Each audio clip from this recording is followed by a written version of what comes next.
Hey, welcome all. That's a familiar sound if you're used to the podcast and the live stream. That little tune of ours calling you to the common good here in the morning with our podcast and live stream. And it's a Friday, August 20th, already well into August. I mean, you could call this pretty much in the bank. It's taken care of. And it's Friday, so that means we get to talk about science around here with Paul Wallace, astrophysicist, pastor, professor, and bird watcher. Hey, Paul. Good to see you today. Thanks. We are, I'm in Minneapolis. You are in Decatur, Yep. Georgia. I would love to know where you all are from, by the way. So let us know where you're listening from and watching from. And while we have our feet grounded on the floor in our offices and basements, our heads are going to go up into the space today because we're going to be talking about a journey through our solar system here with Paul Wallace. And we're going to talk about Uranus and Neptune, two of the little planets that, don't We could even get as throw much in attention. Pluto while we're at it. Oh, really? You want to do it? So we If just if get all things three get of them? slow, Hey, now if Uranus is not sufficiently fascinating, we can move on out to Pluto. Too. okay, so there it is. Question number one for our conversation is, of course, going to be what does the solar system and space have to do with us living here on Earth? So we'll get to that over the course of our conversation. But on this one, does one pronounce it Uranus or does one pronounce it as a giggling junior higher as Uranus? Right? You can do either one. You're free to choose, and you'd be correct according to the dictionary either way.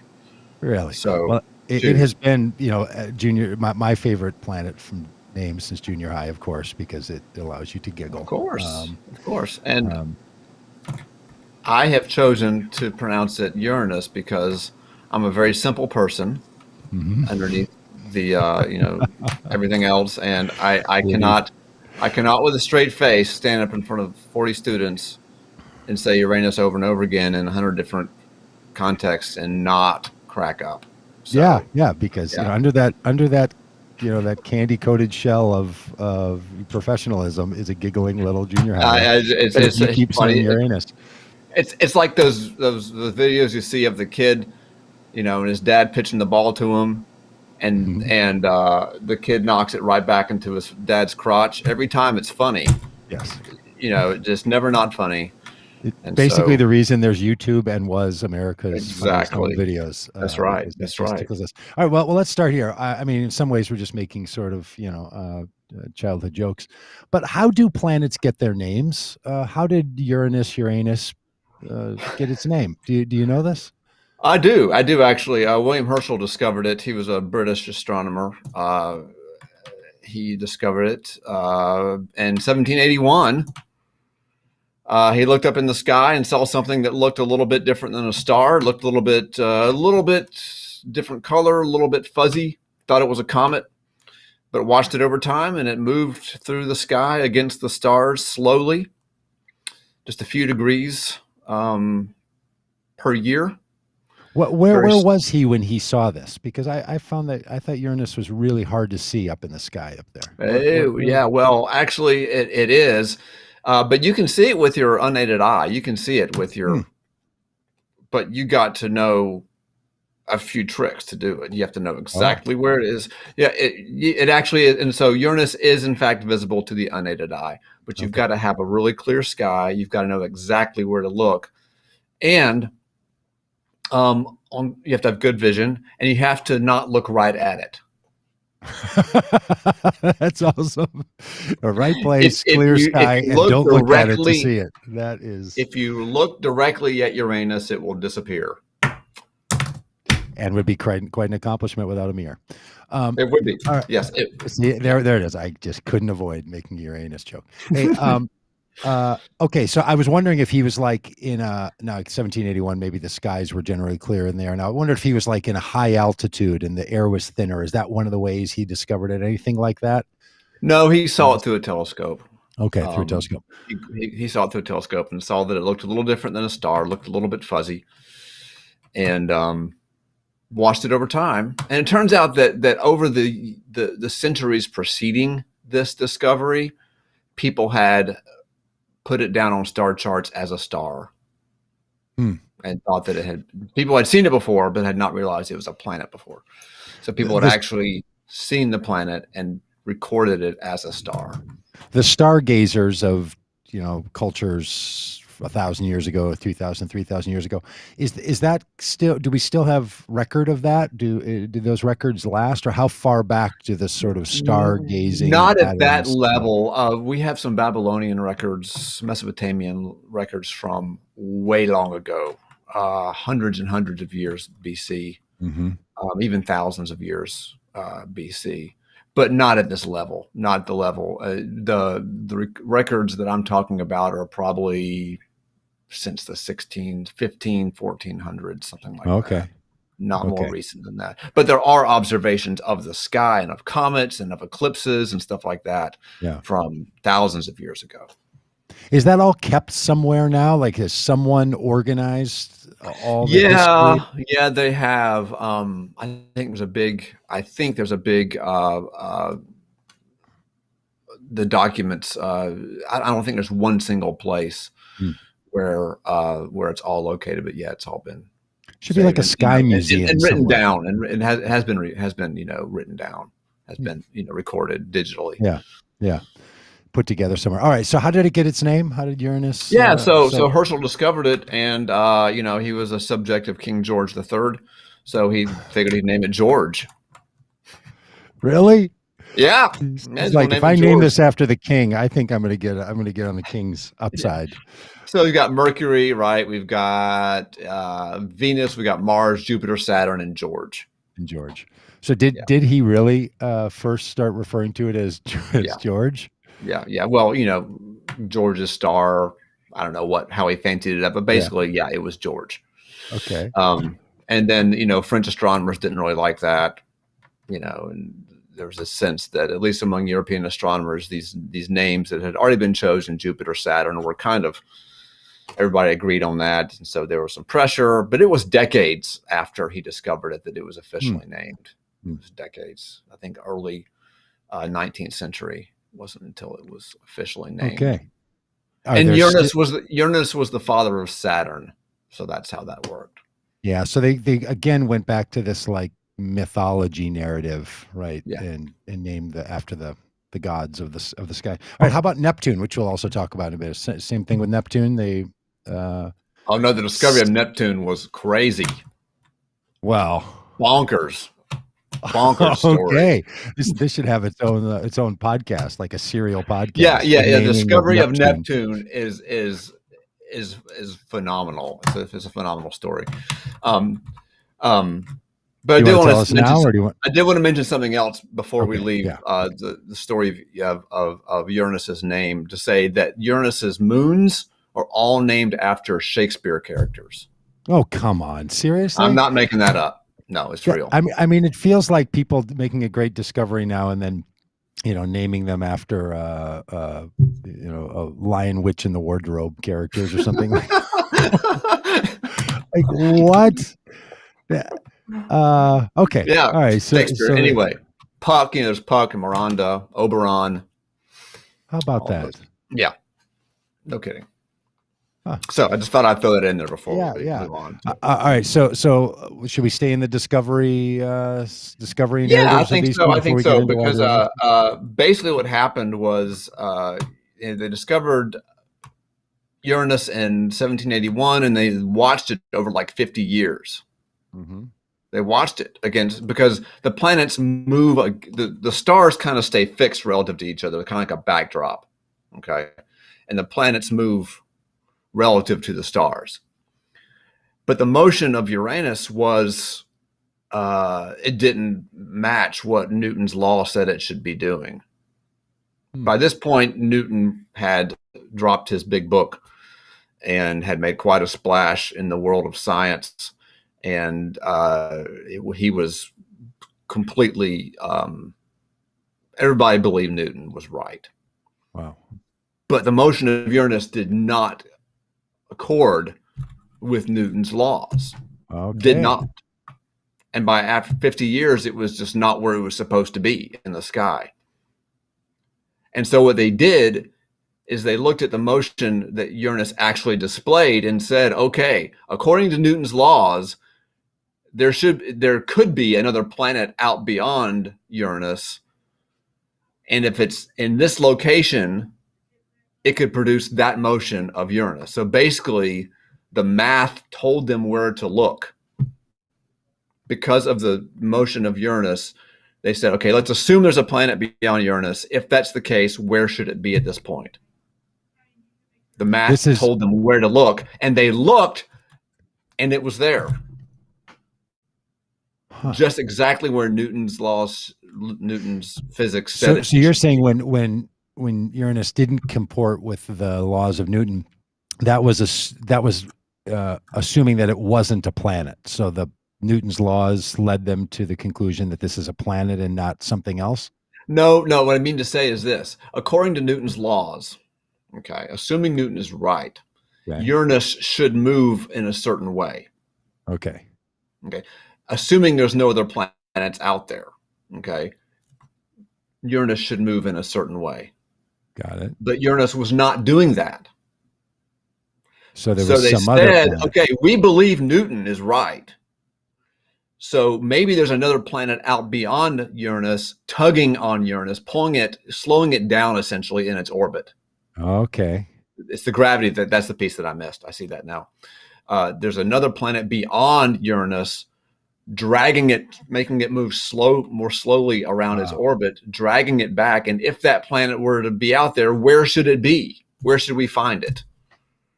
And Newton's laws said you should find it in this location in the sky. And they looked in that location of the sky, and there it was. And that was Neptune. Yeah, I see. That's so they discovered it. I lost track of which planet we were talking about. Yeah. So they only discovered Neptune because of its influence on Uranus. Right. And it was discovered mathematically before it was discovered like in the sky. Are there any other planets that they think could do any other planets behave peculiarly in what we now know, where they think, there's some other force on them, or was that sort of the end of that story? No, there has been some question that there could be a 10th planet out beyond, at this point, a 9th planet out beyond Neptune, bigger than Pluto and so forth. But the evidence is not conclusive. Okay. So in that way, I guess Neptune and Uranus are really related planets in the story of their effect on each other and how they're related to each other. Okay. And Neptune had been seen before by people with telescopes. Galileo saw it, and actually noticed that it looked as if it had moved a little bit.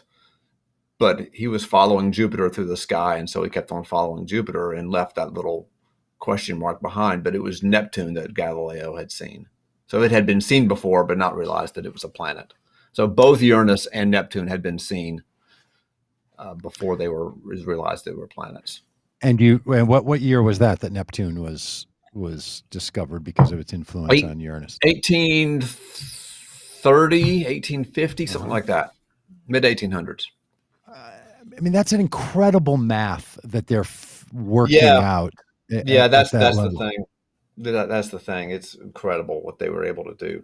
And they're doing it on, they're doing it on parchment or paper or something. Yeah. They're not even using a fancy calculator, let alone what people would use now to run these kinds of calculations. And also like certain kinds of like when Kepler was working back in the early 1700s, we have these things we call logarithms that are used. He basically invented, but he didn't have them.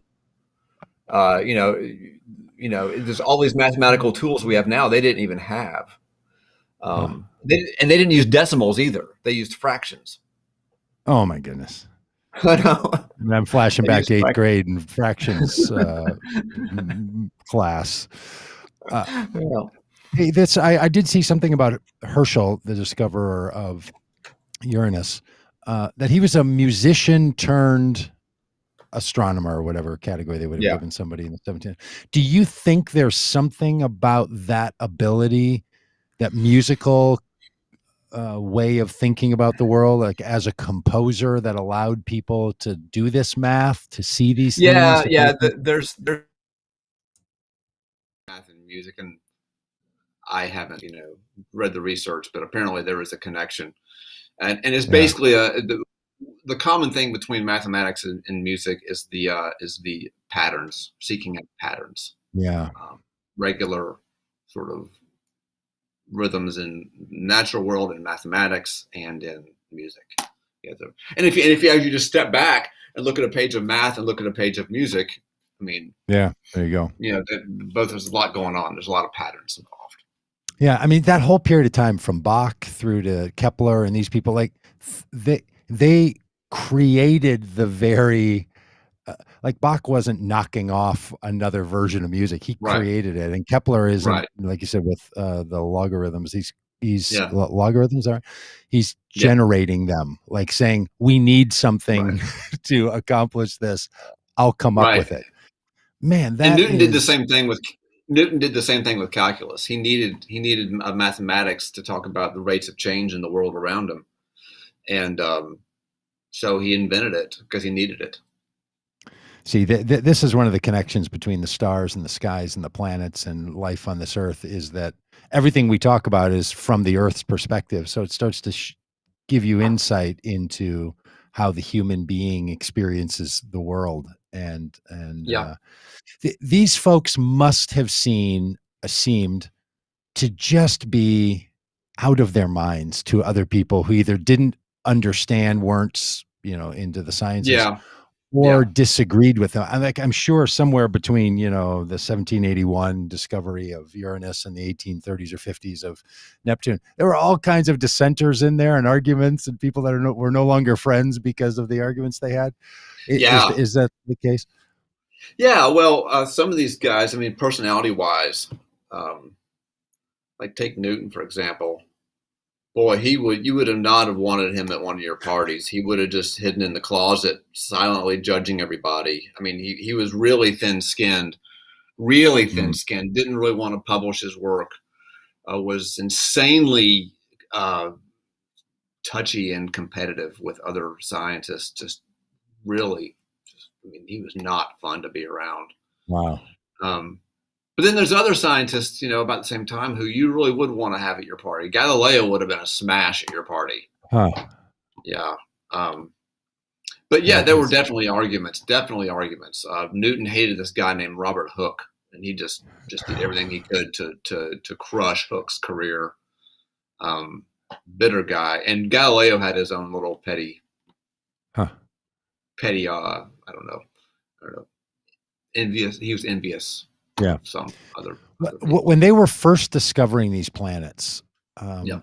So at this time, so now there's 8 or 9 planets, depending on what you do with Pluto, right?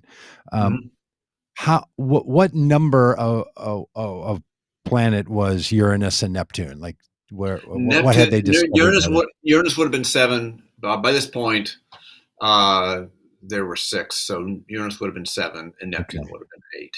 Yeah. And what become and then Pluto? Pluto was discovered in 1930. Okay. And so it was 9, and it only lasted for a few decades before it, it's back up. So Neptune was the last one discovered. Is that because of its location, because of its size, because it's just so far away. It's so far away, and so it's dim for that reason, because it's just reflected sunlight that we're seeing. Yeah. So the further away it is, the less sunlight hits it. So it's not as intrinsically bright. And also it's further away, so it looks less dim. So it's just so dim. That's all there is. Also, it creeps around the sky so slowly that from night to night, you really can't see any changes in its location. You've got to go months or years before you really start to see a change in the position of these things. So they're small, they're dark, and they move slowly. And it moves slowly in relationship to the Earth because it's so far away, or it moves slowly because it's small and has less gravitational effect on it? Well, it moves. It's because there's less gravity. If you think about like the planets, like running around a track, Mercury's got the inside track, and then Venus has the next track, and then the Earth, and so forth. Well, it turns out that the outer planets not only have further to go around the track, but they're moving slower around the track. So because they're smaller. Because they're further away, and the force of gravity is so much weaker on them. I see. So the it's sun's not gravity is far. Not their size that does that. Not their size that No, it causes has them. nothing to do with their size. Okay. Nothing. If we put if we put Mercury out where Neptune is, it would move at the same Okay. rate. Just so far. All Are the the planet strength. that's a great analogy about the track. We've all seen that before, or watched it on the Olympics. Those tracks are even. What's the spacing between all the planets in relationship to? It really gets gosh, how can I say this? Let's see, the inner planets, Mercury, Venus, Earth, Mars, are all, let me see how to say this. If you think of the Earth-Sun distance as a single unit, okay, Mars is at 1.5 units out. Okay. And all of those 4 planets are within 1.5 units of the sun. Okay. Jupiter's at 5 units. Saturn's at 10 units. Okay. Uranus is at 20. My gosh. Neptune's at 30 and Pluto's at 40. So the outer planets the gaps between them are 20, 30 times larger than the gaps between the inner ones. Got it. Yeah. Okay, so what do we know about the makeup of these things, and how do we know it? It was interesting to read, a couple little briefing articles on this that we're really guessing and working off of information from the late 1980s. Yeah, but it's pretty good information. The composition piece is not very difficult. Relative, I mean, you can't just go up there and get a spoonful of it, and put it in your little analyzer. But determining the composition is actually one of the easiest things to do. How so? What makes it easy to determine the? Put it this way: if you take the light from the planet and put it through like a spectrum, a prism, to break it up into a rainbow, you can tell by that spectrum what the composition is. So the sun rays are bouncing off of Uranus back here to Earth, and we can see what that spectrum looks like. And based on that, we're like, oh, this is a lot of methane or a lot of ice or a lot of something else. Exactly. And we can get it down to a fraction of a percent. I mean, that is information that we really have know pretty securely. So even though the light rays coming back are dim, there's enough information in that. Yeah, but when Voyager went out there, it was so close to these planets. They had plenty. Voyager had plenty of light, plenty of light to work with. But yes, the answer is we can do it, even with that dim light. We can do it. So what you're saying is, with the data we have on the light reflection, came from Voyager, which was the spacecraft from the 1980s that went shooting out there and flew by Uranus and Neptune.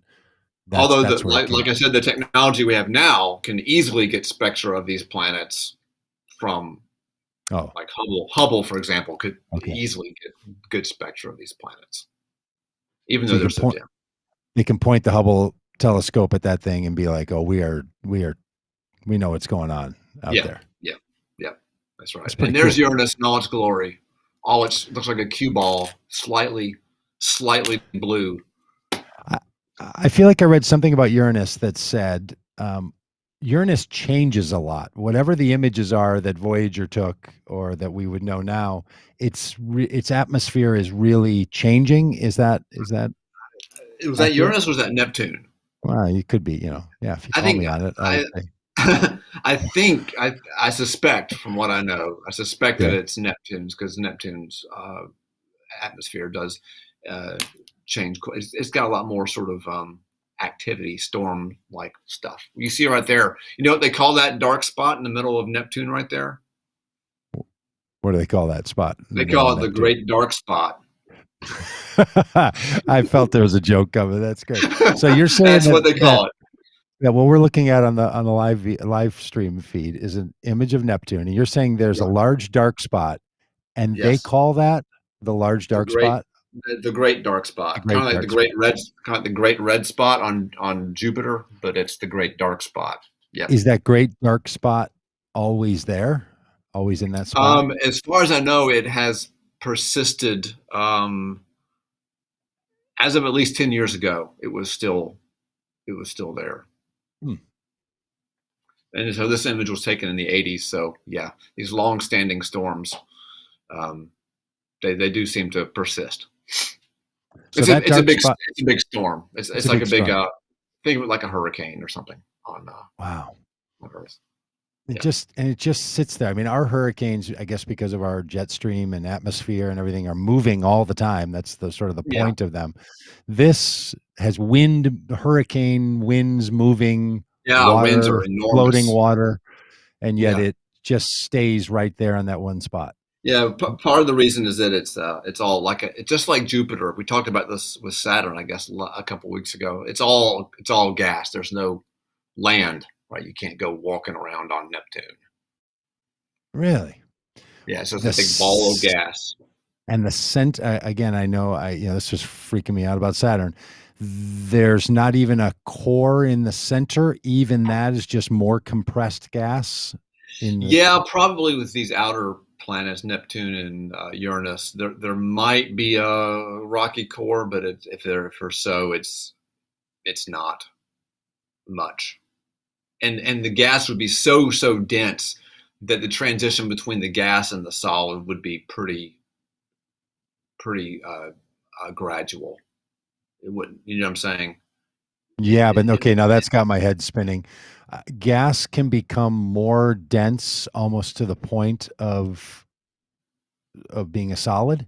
Yeah. There may be some liquid there somehow, but you can go Okay. from a gas straight to a solid. And so if you went straight down into that, the gas would get more and more and more and more dense, and there may be some liquid hydrogen down in there.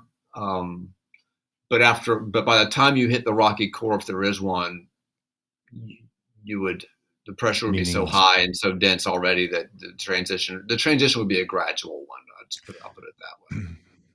So, um, the gas puts out enough mass to have a gravitational pull to keep the storm and to keep the other gases Yep. inside of a circular shape. Because the Yep. thing that's still and this is the hang up that I've had since ninth grade is when you put water, we did this experiment in I think ninth 10th grade. You put water in a bucket, and if you just turn the bucket over, the water all pours out.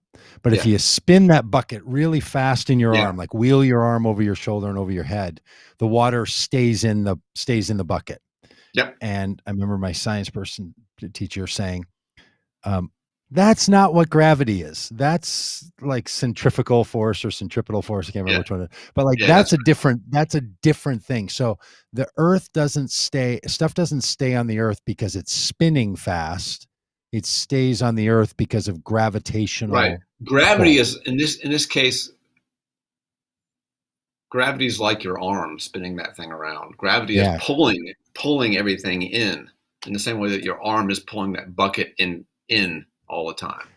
And that means there's something in the center of these, and that's what's giving them their round shape. There's something in the Mhm. center that's so dense that's the force of gravity is pulling things toward that center. Yeah. Yeah. So I guess I assume that at the center of every planet, maybe every star, there was something so tight and dense in there that's the gravitational pull that was pulling everything else toward itself. Got you. And you're saying that's even a gas could even be that. That gas could Again. be Oh yeah. so dense. A gas can do that. Yeah. I But guess the so centers of these again, planets are the centers of these planets are not gas. They're either liquid or maybe there's a rocky core near the middle. But because yeah, that's necessary at whatever point in the Big Bang that created these things. it's just that's what happens when you take gas and compress it so much. You take gas and compress it, squeeze it, and eventually will become liquid. Eventually, And what compressed all that gravity, gas? gravity. The layers above, in a sense, pushing down on it. the layers of, you got the center of the core of the planet. Above that, there's all this mass pulling, Yeah. mutually attracting itself, pulling down into that central core right there.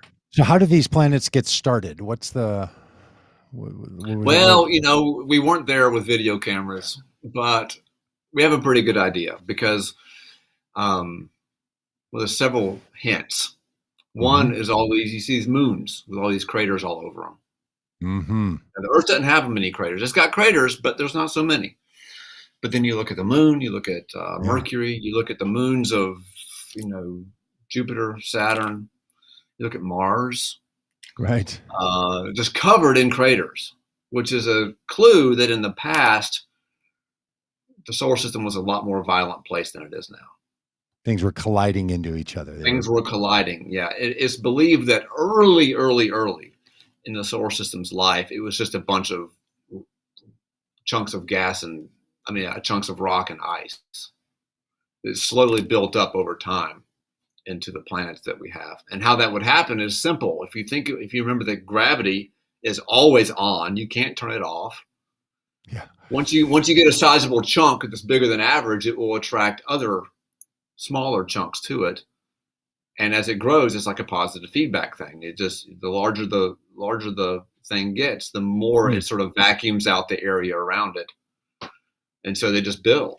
So we think that all of the planets were built by this accretion. It's called accretion. This accretion process, slowly building up out of smaller chunks of rock for the inner planets and of ice for the outer ones.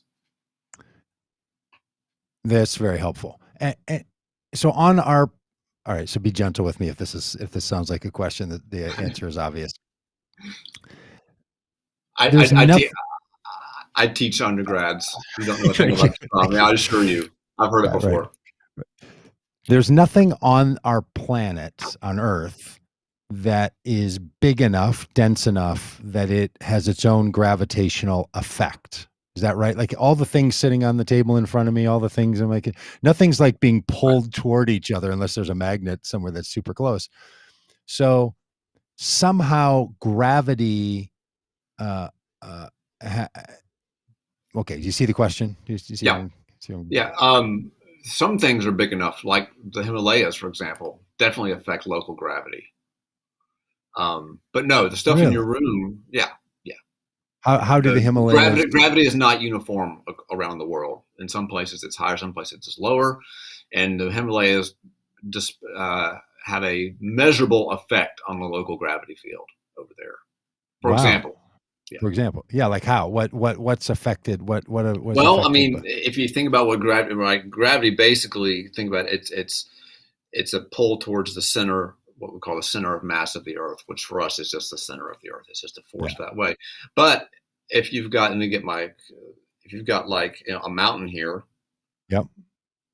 Like here's let me see, my mug is the mountain, right? Okay. Yeah. If you've got a little pendulum bob hanging down here, it would actually be deflected sort of toward the mountains. So without the mountains there, a pendulum might hang straight down. And this is simplified, but this is essentially how it works. You bring the mountains around and the pendulum bob would actually deflect a little bit. Okay. So it is directly measurable. Yeah. I think I was in South Dakota where I went to one of these like freaky natural occurrence places, like a little built out tourist trap where like you stand on a board and you think you're going sideways and things are being pulled toward each other. You know what I'm talking about? These places, they have them around in North Carolina. Yeah, these places all over the country. Maybe people can put it in the chat or whatever. Where there's just forces of whether it's magnets in the ground or I don't know, it's hard for you to figure out. And kids go and they're like, yeah, you walk on this board and this funny thing happens. Okay. So well, if you don't know what it is, I don't know enough. I can't remember enough about it. I totally believe you. It makes me think, and then in spirituality, people would talk about this all the time, that there's certain places on the planet where the human body experiences forces differently. The Irish refer to their thin places in Ireland. So as someone goes around the planet, I mean, I guess when you go underwater and if you were to do, scuba diving, you would feel that, yeah, there's way more pressure Yeah, in the 75 feet water. down than Yeah. there is here. And, something pretty basic like that. But on the surface of the earth, you're saying there's also places where whether we feel them or not, Yeah, the we wouldn't gravitational experience them pull. ourselves. No, we wouldn't. We wouldn't feel it. We wouldn't be like fall over towards Mount Everest or anything. We wouldn't do Yeah. that. But a number of decimal places down, yeah, it shows up. Wow. But not That's where we really, would experience it.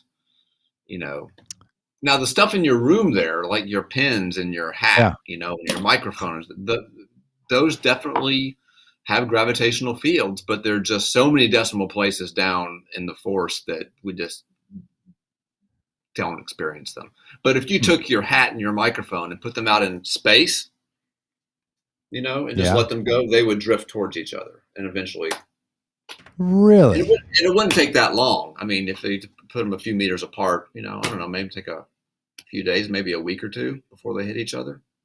Okay, so But two yeah, questions in the chat. David Abram King says, aren't the centers of some of these planets like plasma? That's an interesting question. they're not plasma. They would just be really, really dense rock or liquid, Okay, but so not they're plasma. not plasma. They're not hot Plasma. enough. They're not hot enough to ionize atoms, which Got it. is what you'd have to do to get a plasma.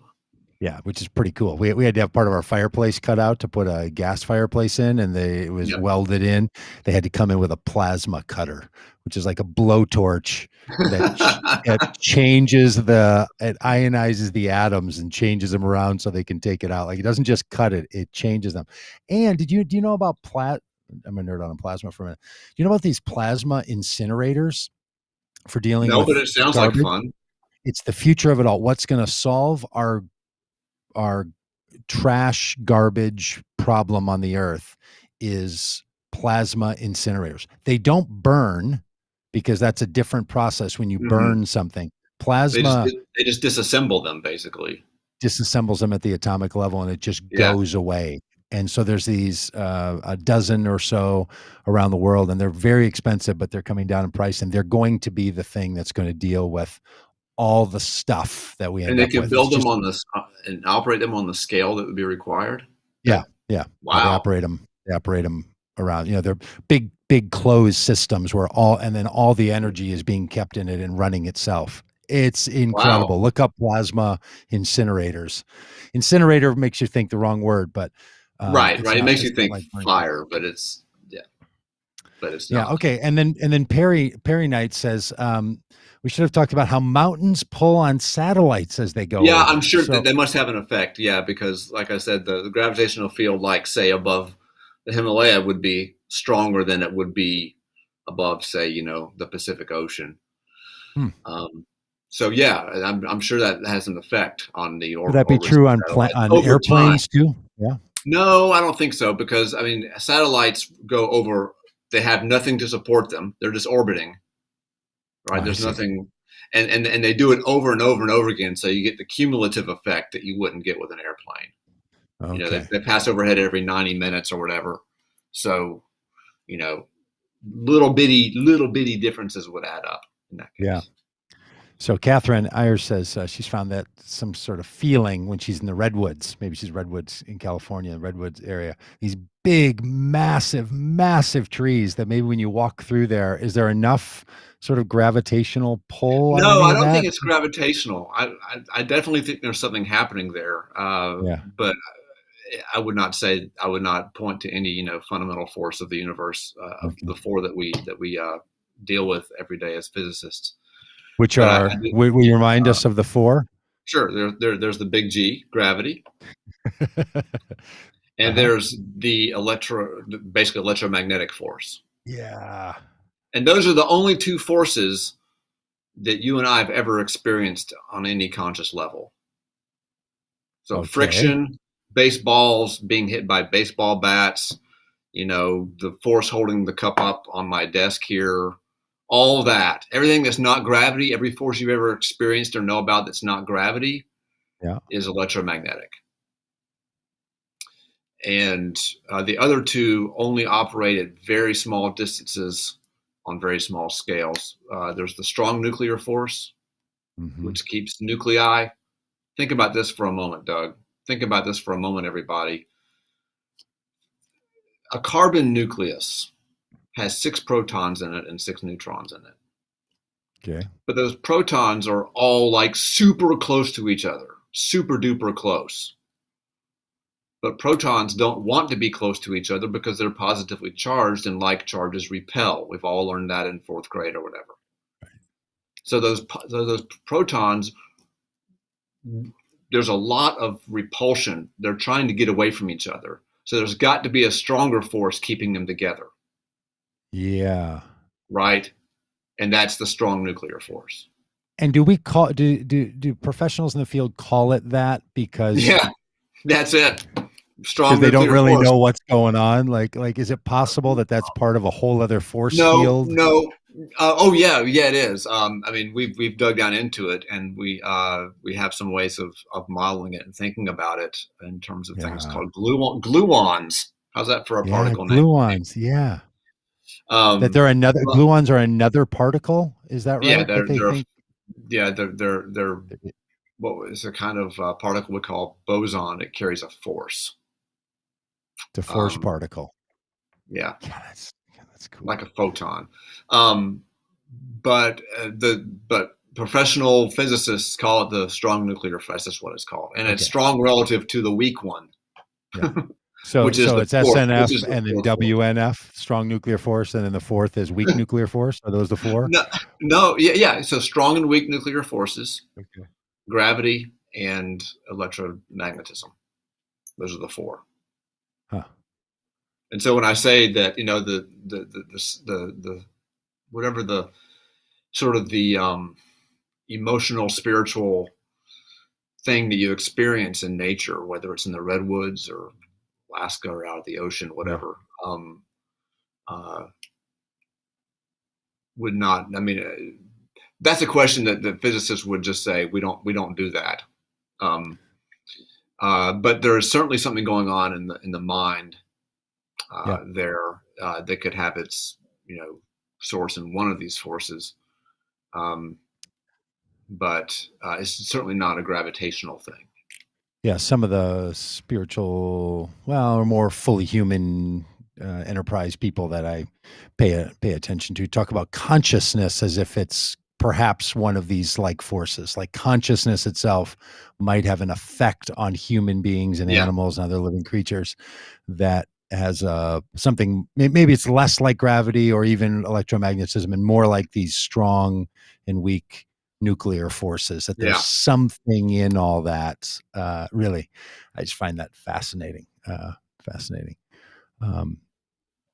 Okay, so what else? What I sort of took you down a road to explain, what's going on this planet. But what else? What else is there about Uranus and Neptune that are particular and unique that we should be? They both have rings. All the big outer planets, Jupiter, Saturn, Uranus, and Neptune, all have rings.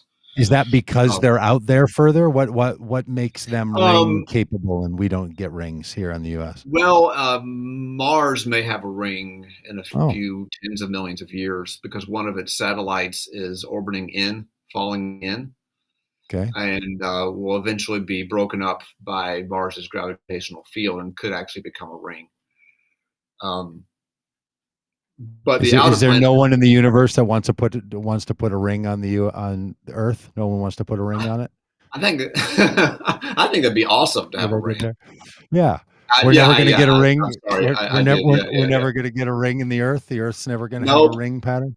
Nope. Okay. That'd be awesome if we did, but I think the outer planets have them largely because I think their source is satellites that spiraled in and got broken up into thousands of pieces by their gravity. But for a couple of reasons. One is that the gravity is a lot stronger than the Earth because they're so much more massive than the Earth. Okay. But also they have more satellites. Like Jupiter's got 80 something, right? Neptune has at least 14 that we know of. Uranus has maybe 40 that we know of. I can't remember the numbers. These are There's a lot. moons, what we would basically call a Yeah, moon, or is yeah, this? Yeah. yeah, moons. And so these moons are, more likely to, be crushed by the gravity. There's more moons out there to become rings. Okay. So, Oh, interesting. so So if we broke up our own moon, boy, that'd be just to get a ring out of it. That'd be no good. boy, that would be a hell of a ring too. Yeah. Our moon is really something. Yeah. Our moon's Oh, a little weird, by the way. I should say that relative to the size of Earth, it's really weird to have a moon that's so big. And it's certainly yeah. unique. It's certainly unique in the solar system. And But what we, seemingly moves around the sky in a way that I just cannot figure out. Like some parts of the, you go out and look at and the moon's, cross the street, and 3 hours later, the thing's behind my house over my head. Like that thing is moving yeah, around. it's What tricky. is it? What is it doing? Maybe people understand moon patterns, but I'm just like, I mean, I guess the like how, if it's a full moon or a half moon or a quarter moon or a sliver moon, I get Yeah, that. it's Why it's it's it's where it is at any given point is like, I don't know what that thing is doing. It's just it's really bouncing pretty around. regular. If you were to watch it regularly, you would it wouldn't take you more than a cycle or two before you had it figured out. If you were to watch it nightly, like record it and think Really? about it every night, yeah, it's a definite pattern for Okay. sure. So it's You'll not never as you'll random as never it see appears to me. no, you'll never see it in the north, for example, Yeah, why is that? Do people in because Australia on the bottom of the earth do they see it in the they north or see it, but we see it in our southern sky. They see it in their northern sky. in the northern sky? Yeah. Yeah. Yeah. So it's that one person from Australia that's listening to this is like, what? It's always in the north. Yeah, right. I'm very, very Yeah. northern hemisphere Yeah. centric. Yeah, that's right.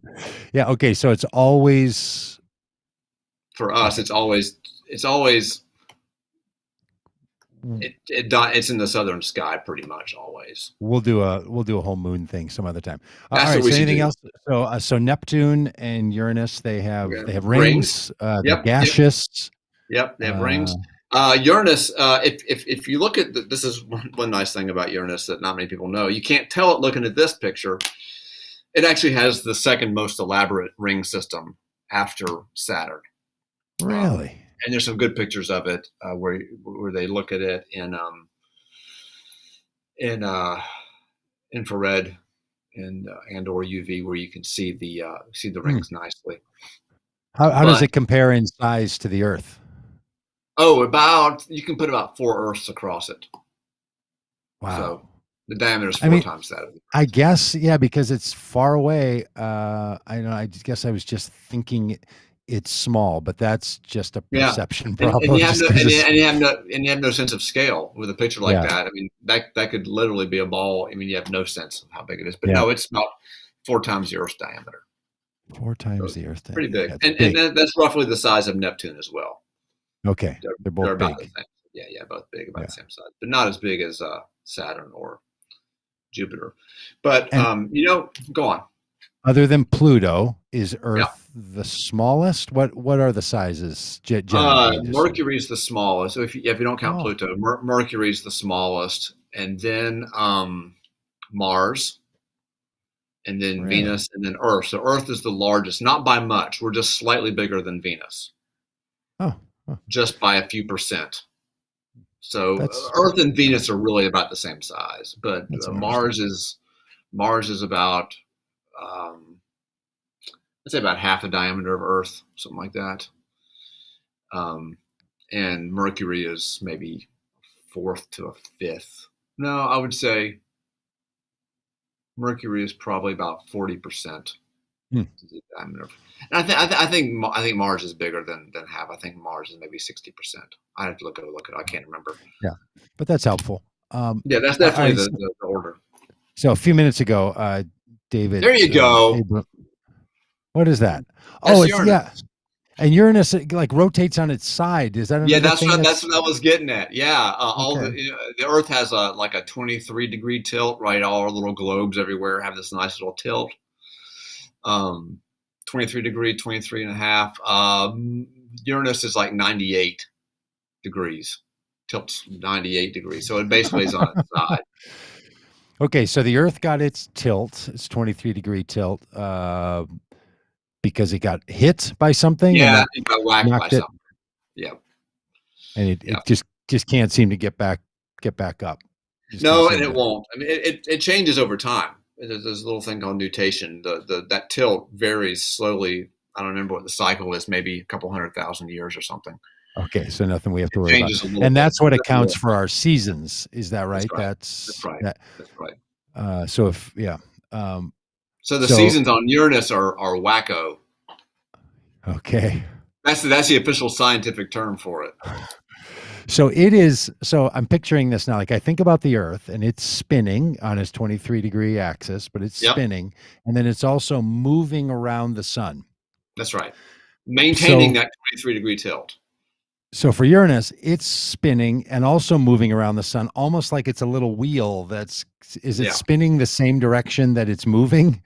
I mean, I know there's yeah. no friction up there; it's not being pulled along, but So no, it's spinning. So it's basically, think of this: sometimes, and put it this way, sometimes the north pole of Uranus points right at the sun, okay. Oh, and sometimes.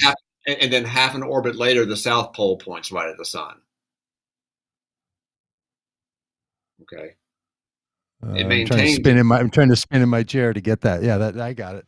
So basically, if this is Uranus here, the north. So here's the sun. Yeah, of course. Uranus right here, North Pole. As it orbits, the North Pole maintains its orientation.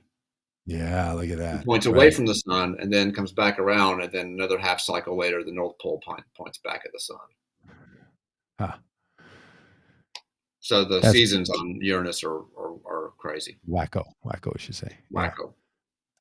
All right. Anything else about either of those? Because there's two other questions about the moons that people have that I think we should get to. Okay, Just to yeah. Real quick, please the blue people. color, the slight blue color you see on Uranus, and the deeper blue color, that's not a visible light picture. If we saw Uranus with our own eyes, it wouldn't look like that. That's infrared and or UV. I think Oh, it's UV actually. So that's not how we would see it. That boring cue ball picture, that's what we would see. I And you can see. see that it's very slightly blue. And you can And what also see what gives it that that blue yeah, hue? methane, which is stinky. Uh, for us, it's stinky. So It's and then Dan warned us about this coming in that Uranus also lets off methane and is stinky like a it fart. sure So does. just Yep, again, yep. it's the There it junior is. hire's favorite stinky Uranus planet. And Neptune has more methane, and so it looks more blue. It's the methane that gives it that blue color. Earth is not seen as blue because of methane. It's because of the water or the Uh, sky, the atmosphere. yes, it's because of the atmosphere. Because Atmosphere.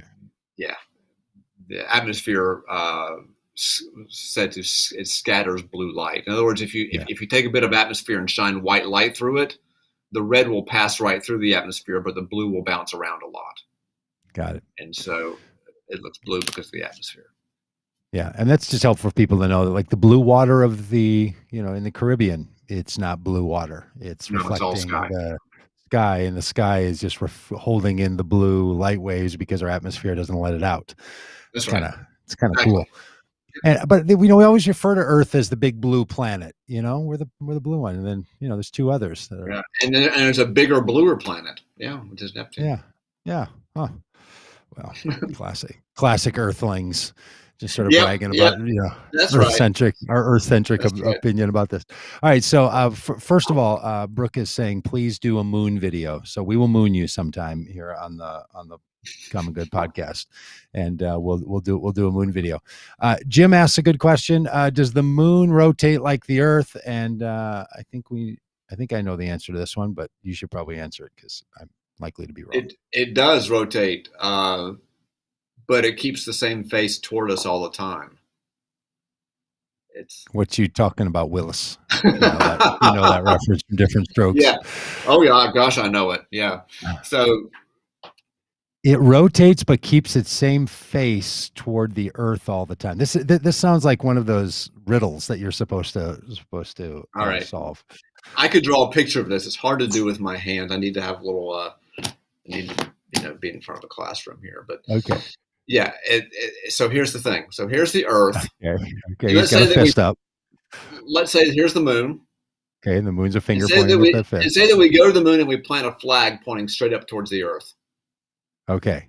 Okay. So my finger's the flag. Yep. Okay. A Which quarter we of an did, orbit. right? We went to the moon and planted a flag there, so people can imagine that there's a flag. So imagine the at flag Earth. is pointing straight towards the Earth. Now, a quarter of an orbit later, the moon's up here, right?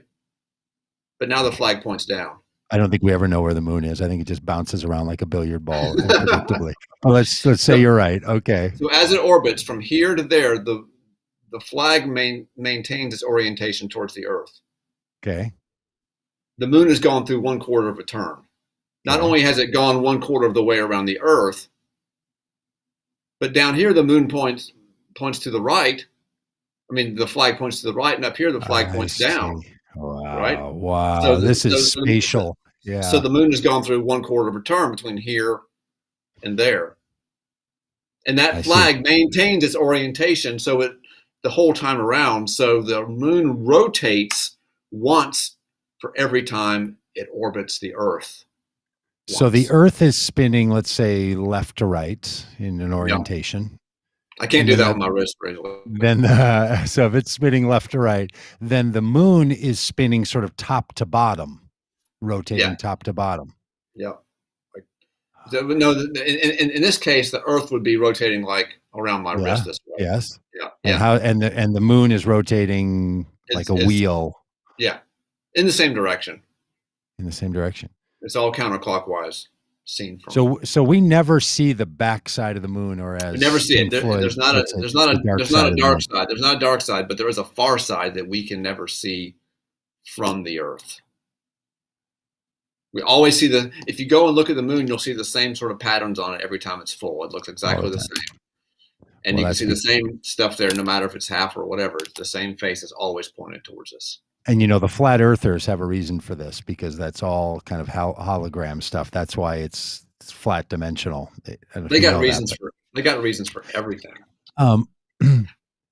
The Chinese recently shot a satellite to the moon, or a lander on the moon, and shot it to the back side of the moon and landed back there. I think we talked about this like 2 years ago or a year ago or so. Yeah, a year or so ago. Anything that has it come from that, or are they? No, I haven't kept up with that. I don't know, but that was quite a nice little accomplishment to land it back there. Because you can't get the radio signals are tougher. Because they don't. You have to go through the signals have to go through the moon.